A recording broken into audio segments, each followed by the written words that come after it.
जो आप मांगते हैं वही पाते हैं।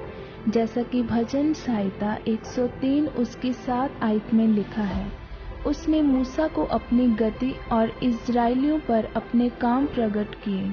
मेरे प्रियो, बाइबल बताती है कि जो कुछ आप परमेश्वर से मांगते हैं आप वही पाते हैं।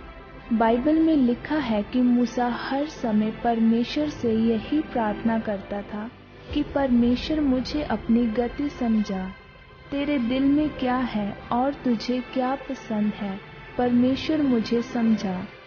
इसलिए हम बाइबल में पढ़ते हैं कि परमेश्वर ने मूसा के साथ आमने सामने होकर बात की और अपनी पीठ का दर्शन भी दिया। मूसा परमेश्वर की संगति में व्यस्त रहने वाला व्यक्ति था, इसलिए 40 दिन बिना खाए और बिना कुछ पिए जब वह परमेश्वर से बातें करके पहाड़ से नीचे आया तो उसके चेहरे से किरणें निकल रही थी। बाइबल में लिखा है कि मूसा पर परमेश्वर ने अपनी गति को प्रकट किया, क्योंकि उसकी यह प्रार्थना थी कि परमेश्वर मुझ पर अपनी गति को प्रकट कर, मुझे अपना तेज दिखा।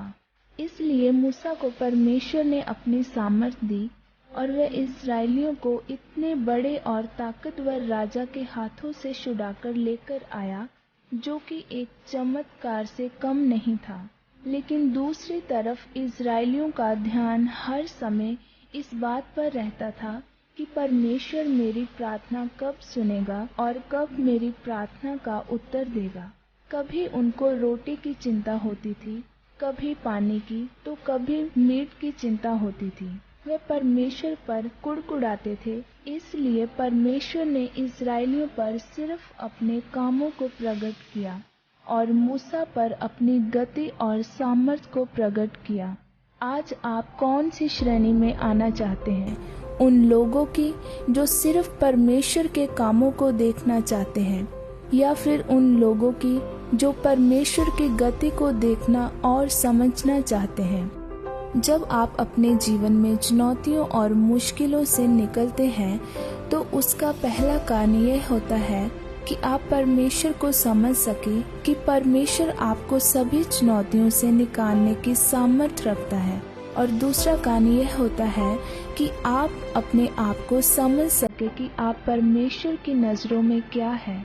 बाइबल में लिखा है कि जब इस्राएलियों ने देखा कि मूसा पहाड़ से नीचे नहीं आया तो उन्होंने हारून से कहा कि हमारे लिए एक बछड़ा बना। उन्होंने यह नहीं सोचा कि अगर मूसा को पहाड़ से आने में देरी हो रही है तो हम परमेश्वर से प्रार्थना करें, परमेश्वर के नजदीक जाएं। उन्होंने यह नहीं सोचा कि अगर मूसा को पहाड़ से आने में देरी हो रही है तो हम परमेश्वर से प्रार्थना करें, परमेश्वर के नजदीक जाएं। लेकिन उन्होंने सोने का बछड़ा बनाया, क्योंकि उनका परमेश्वर के साथ कोई निजी रिश्ता नहीं था। वह लोग परमेश्वर से सिर्फ चमत्कार और खाना पीना चाहते थे। इसलिए परमेश्वर ने उन्हें सिर्फ खाना पानी ही दिया और मूसा को अपनी सामर्थ्य दी और अपनी पीठ का दर्शन दिया। इसलिए मेरे प्रियो, आप परमेश्वर से मूसा की तरह परमेश्वर की गति और सामर्थ्य मांगे, ताकि परमेश्वर आपको अपनी सामर्थ्य से भरकर अपने कामों के लिए इस्तेमाल कर सके। आमीन।